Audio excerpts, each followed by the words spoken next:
Good morning. Welcome to Shattering Myths, devoted to the largest segment of society, to those of you who know that the world's religious, political, economic, and military institutions are corrupt, even counterproductive. I am Yahowah. Our number, anytime over the next 2 hours, if you would like to engage us or our audience, is 877-300-7645.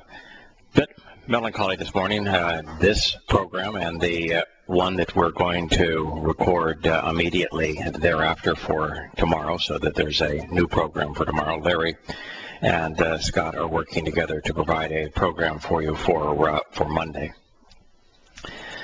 The last group that I will do here in the Central Coast of California, as I look over a beautiful setting. It's a pool in front of me, looking through French doors across the last vestige of green lawn, and in this parched state, probably 100 or so roses that flank it on the left and right, some chipped sandstone walls and steps. The signature bush that's called the weed of this community. They're so prolific, but they are nonetheless majestic. But the live oak, and then the mountains in the background, silhouetted against a sky.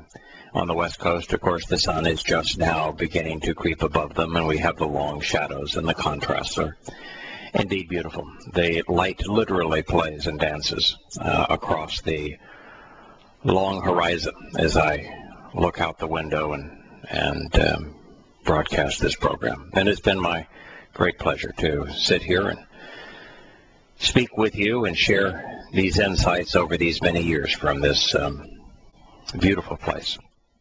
But it has been sold, and we have moving vans arriving.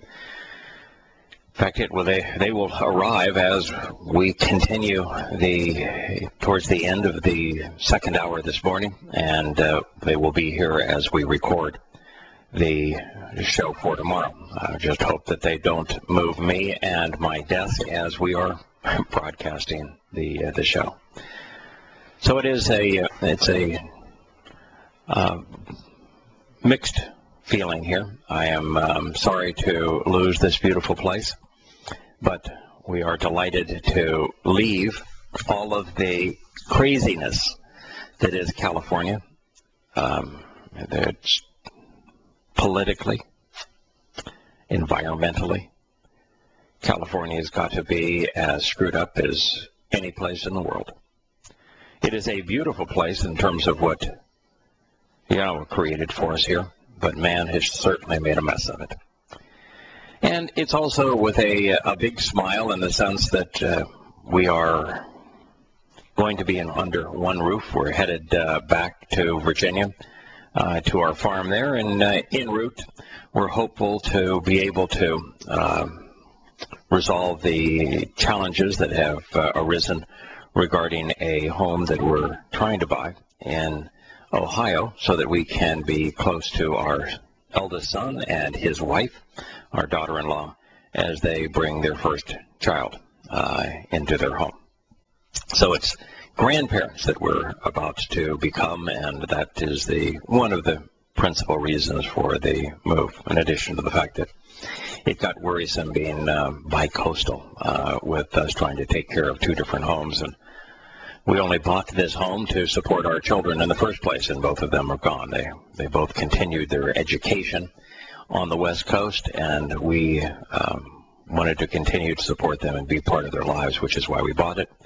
And the very fact that we're buying the home now in Ohio, we're continuing that theme. We enjoy our family.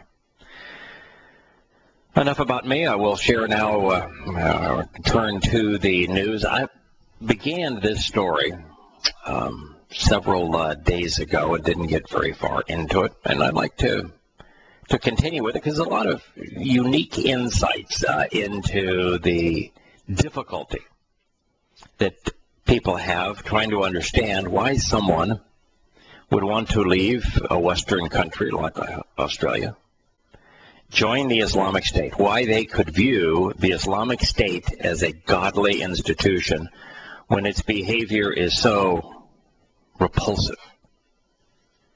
They're involved in the sex trade. They literally kidnap thousands of little girls and rape them. They buy and sell people. They decapitate anyone who won't submit to them. They burn people alive in their homes.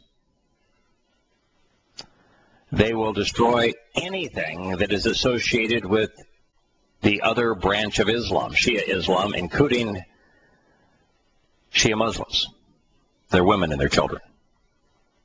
They're mass murderers. They're ruthless terrorists. They are the only Islamic organization that will, on occasion, attack a military institution, although they, like most Muslims, prefer to attack those who are unable to attack them or to even defend themselves. And yet,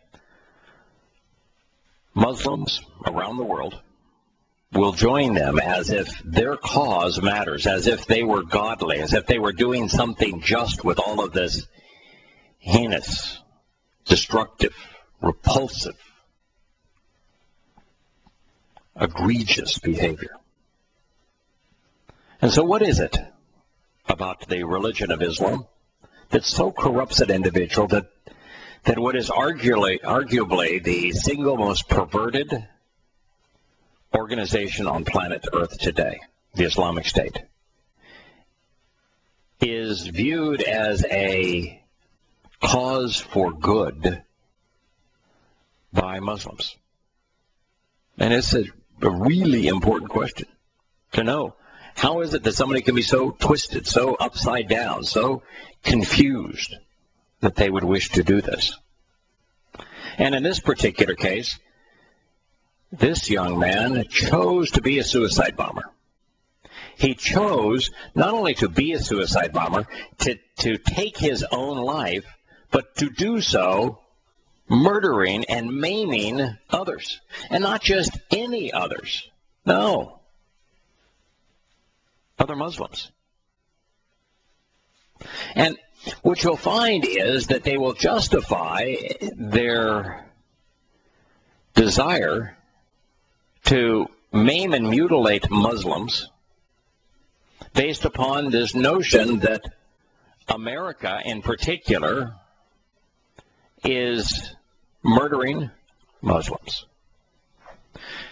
So this notion that America's invasion of Iraq, I should say, and Afghanistan justifies, and the consequence in terms of his Muslim lives, and there were many that were lost, but they're justified in taking their own life and killing fellow Muslims because America killed Muslims. Now, how in any circumstance can that make any sense? That would be like America saying that, the Japanese killed some Hawaiians while they bombed Pearl Harbor. So what we need to do is find some Americans that are willing to go to the Hawaiian Islands as suicide bombers to kill more Hawaiians to show them that they can't get away with that.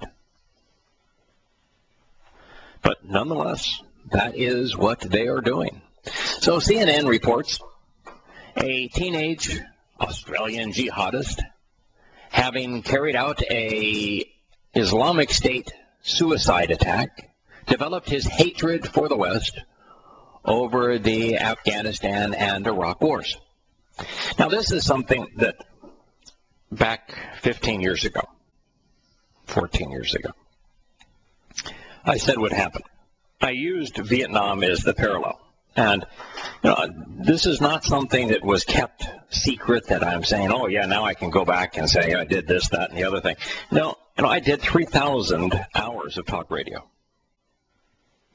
I wrote many, many thousands of pages of books and published them online and published them in hardback. And countless articles as to the consequence of our invasion of Afghanistan and Iraq before we even invaded. Back during the time we were just considering what we were going to do. I said that if we invade Afghanistan and Iraq, it's going to turn out just like Vietnam in virtually every possible way. And one of the things that I've constantly reinforced is that when you bomb a religious or political adversary, whether you view communism, which was the foe in Vietnam, as a religious foe or political foe is your call. I view it as a mix of religion and politics. Socialist secular humanism is the religion of man. Man becomes God. And when you bomb them, when you use bullets to fight a foe like that, everyone you kill, every bomb you drop, manufactures somewhere between 10 and 100 times more enemy than you kill. Your killing is indiscriminate, but your creation of enemy is not.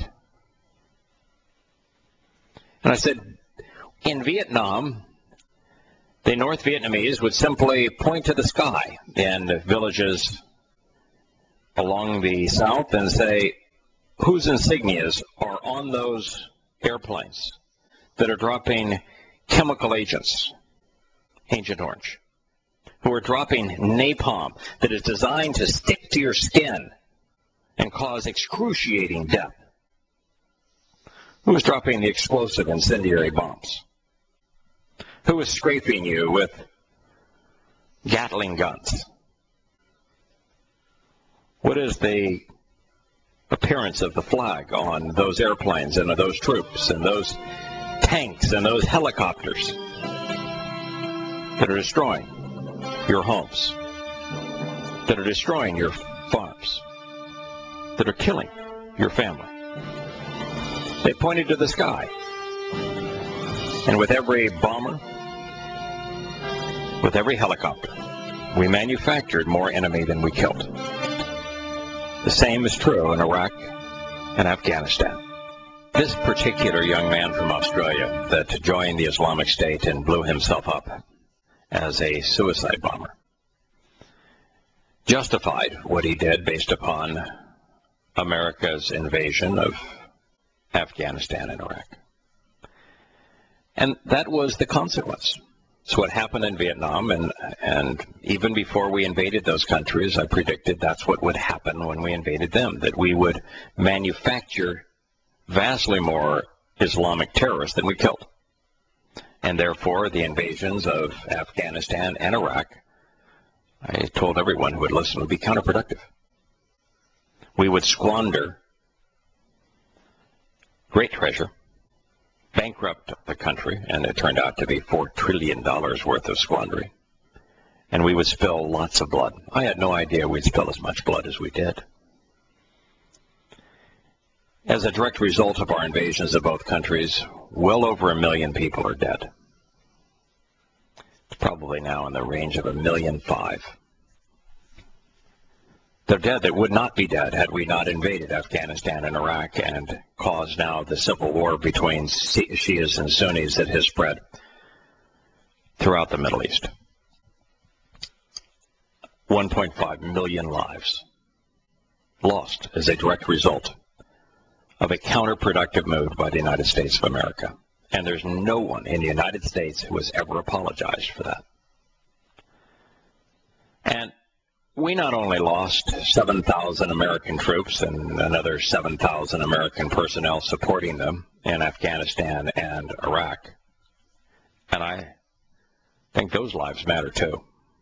And I've never heard anyone in the Department of Defense, it should be the Department of Offense, or in the White House apologize for the sacrifice of those lives to make a bad situation worse. And yet that's the reality. But it's not just that we lost those 14,000 American lives for nothing. No, the numbers have been and continue to be that some 80 former soldiers from the Army, Marines, and Air Force that were stationed in Afghanistan and Iraq, or who bombed Afghanistan and Iraq, have taken their lives. If you do the extrapolation based upon the reports, it's very close to 300,000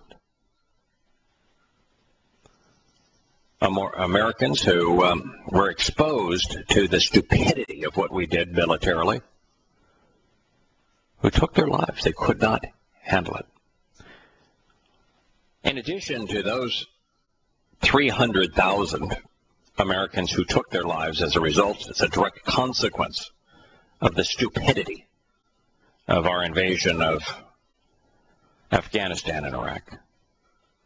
You have 600,000 American vets who have claimed post-traumatic stress syndrome.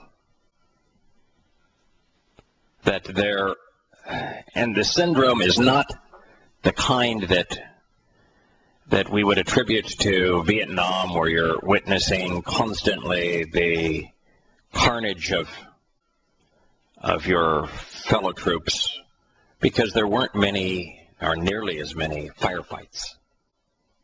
And most of the ones that were engaged in were at great distances. People falling back into the mountains and into caves. No, it's over the emotional and moral trauma of knowing that your country lied to you, that the mission was stupid, inane, indeed counterproductive, that there was no way to prevail, that all of that loss of life accomplished nothing, that America's political and military leaders were universally dishonest in their portrayal of what was occurring. It took its toll. 600,000 Americans now that need to be treated by psychiatrists, psychologists, and mind-altering drugs, who have tried to numb themselves so that they aren't haunted by the hellish consequence of our foolish actions. So many things.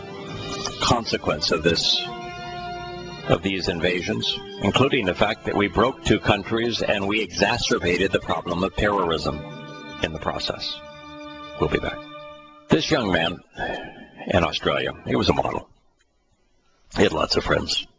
He was the antithesis of what the Obaminator said is the thing that will resolve the issues in the Islamic world. He says, we need to be investing in the Islamic world. We need to be partnering with them. We need to have businesses go over there and create opportunity for them. We need to be bringing them here and educating them. Everything he said is the antithesis of what we need to do. He says, because, there's no economic opportunity. They're lured to radical Islam, then he won't say Islam, of course, but to the dark side, because there's no opportunity, and we need to solve this problem with opportunity. Let's redistribute wealth.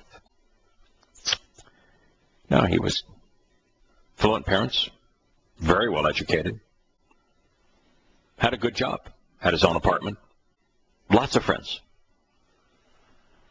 As a matter of fact, almost everyone that has left Europe to join the Islamic State, or Australia to join the Islamic State, or America to join the Islamic State,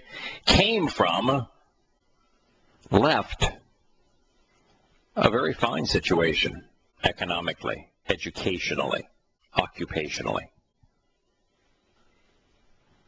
What the Abominator said is the antithesis of what's true. We're dealing with a religion here. This is not an economic issue.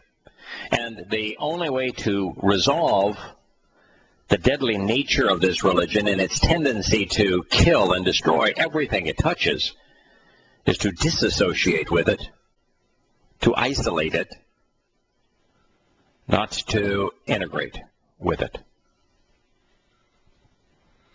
No, he did it for the very reasons I said it would be done. That the moment that America makes the foolish decision to invade Afghanistan and Iraq, and of course to bomb Libya, to fly its drones over Yemen and Pakistan, that while we would gloat that we are killing terrorists, the fact is we're just killing Muslims. The fact that Muslims promote 99.9% of the world's terrorism links them to terrorism, but for every one you kill, you manufacture 10, if not 100 more.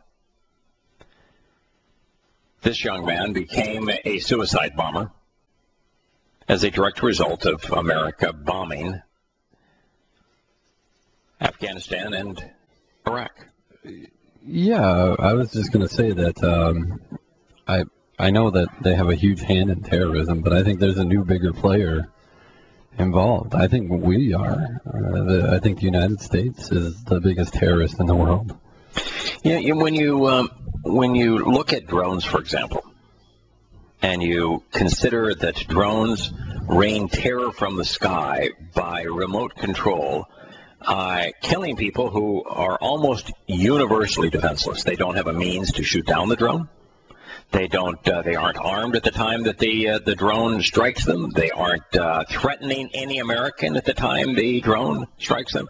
100% of them are civilians. We've never used our drones, our predators, to kill those in military units.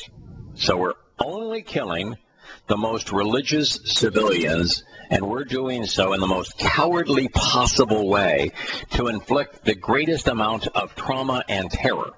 Yep. Yeah, absolutely. So, I mean... Who destroyed Afghanistan? Who destroyed Iraq? Exactly. So when you, I mean, I know what you're saying when 99.9% of, when you say that stat, right. But I think... A pure terrorist acts, but you know, you're right. The United States is a major perpetrator of terror. You just said it. Why did this guy become that? Because Americans terrorized Iraqis and Afghani Muslims? Yeah, I mean, so we're creating our own enemy. And, correct. And who did we empower? If you look at Iraq, Scott, before America's invasion, did you read daily in the papers that, and you were pretty young at the time, but did you listen to the news and hear, wow, there was a terrible terrorist attack in Iraq today. Saddam Hussein perpetrates great terror on his people. No. No. There was only one that could be considered a terror attack that was perpetrated in Iraq, and it was part of the Iraq-Iran war, something that we were sponsoring. As a matter of fact, we were on the side of Saddam Hussein. We supplied the chemical and biological weapons that he used, and the only reason that he deployed them is that the Kurds, who no one likes in the Islamic Middle East, decided that they would join with the Kurdish Iraqis, decided that they would take Iranian weapons and attack their own country, Iraq. And this one village universally sided with the Iranians, and not because they had a religious interest, because one's Sunni, the other is Shia. Just because they wanted to go to war with, because they've always wanted an independent country. And even though the preponderance of them live in eastern Turkey, they wanted their own independent country in the north. And so they went to war using Iranian weapons in the midst of that war when it was essentially a stalemate. And they began to turn the tide of the war. And so Saddam Hussein gassed them. Now, that's it. Today? Yeah. How many terrorist attacks do you read in the newspaper today? Aren't there just so many they almost don't even report them anymore unless there's some interesting twist to them? Honestly, it's to the point where most people are desensitized to it. Right. They don't even notice it. Scores of them a day. And today in Iraq, oh, okay, great, yeah. Yes. I could write you the headlines for tomorrow if you want. Yeah. Yeah, suicide bomber. Yeah, one after another. Girls kidnapped, little girls raped, mass decapitations, videos celebrating the Quranic blessing of the decapitation.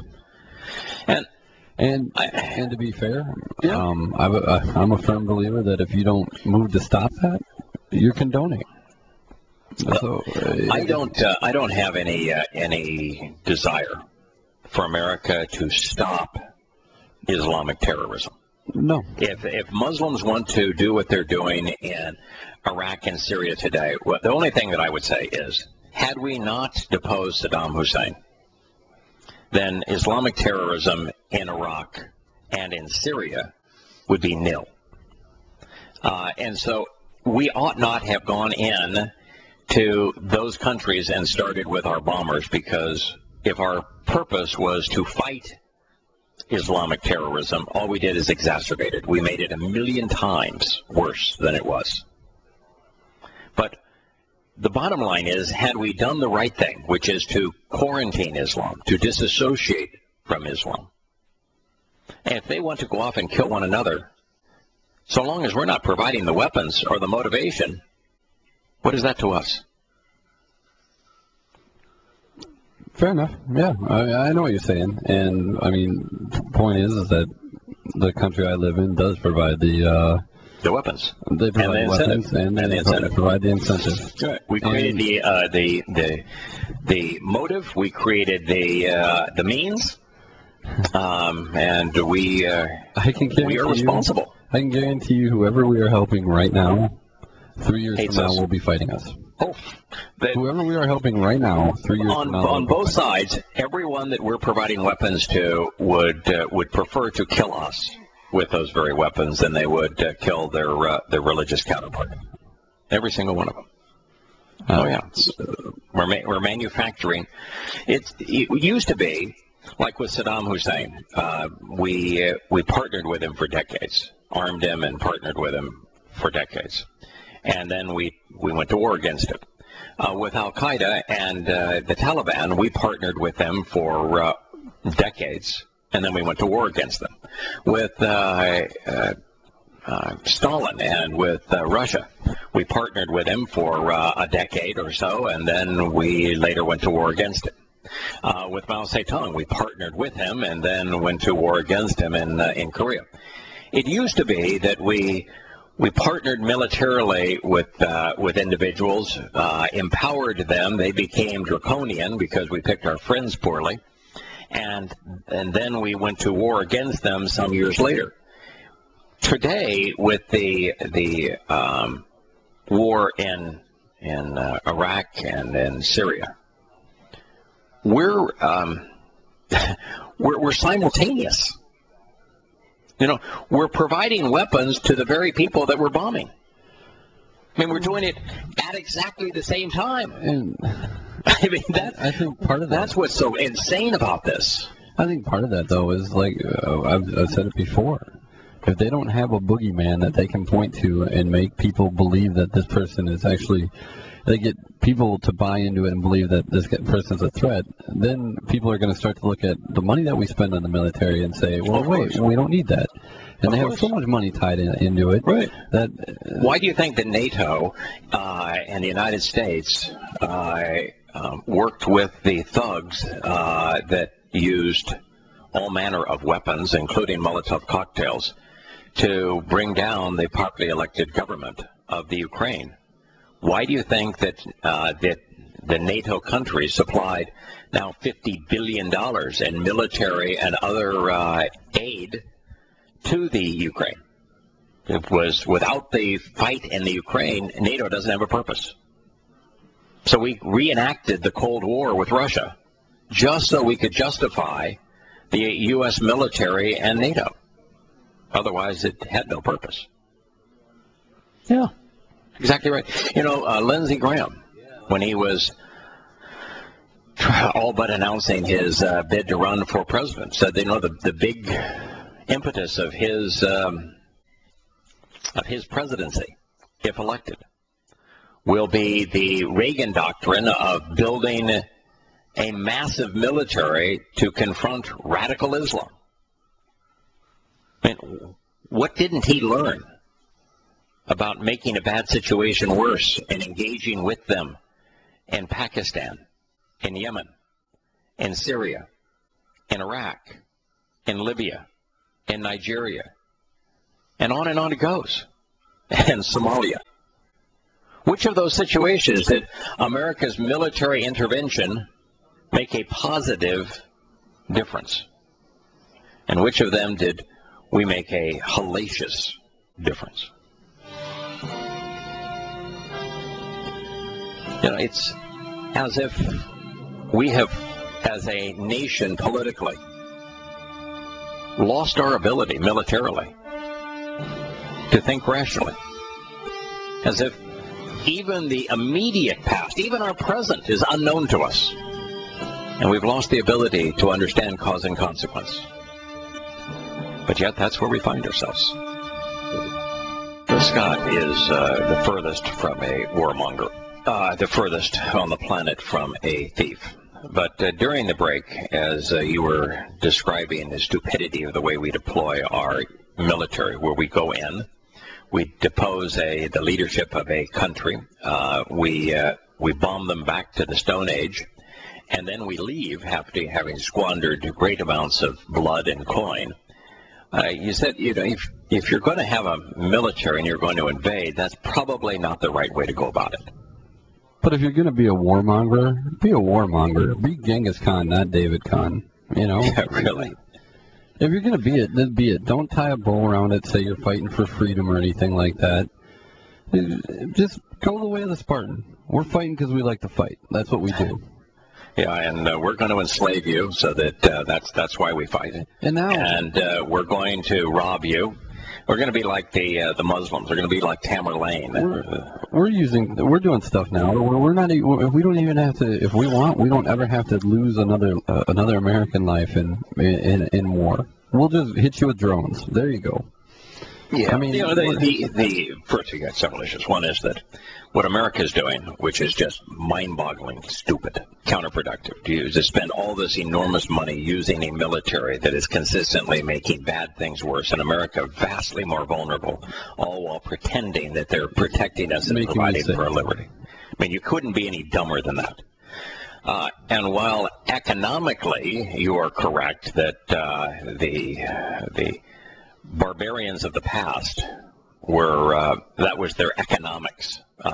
The first Muslims, you know, with the case of Islam, for the best part of 500 years or so after Islam's creation, it survived exclusively through that mentality of plunder. That was its economy. Genghis Khan built an economy based upon the use of military to rob people of their possessions. That was his entire economic plan. And while those things are heinous, it makes more sense than what we're doing. And that's just it. Everything we just said is horrible. Mm-hmm. But it's all we do. Genghis Khan was horrible. Kublai Khan was horrible. Tamerlane was even worse. The initial Muslims and their raiders, where they enslaved people and raped the women and killed the men and robbed everyone within camel ride of their possessions and constantly terrorized those who were incapable of defending themselves, was despicable.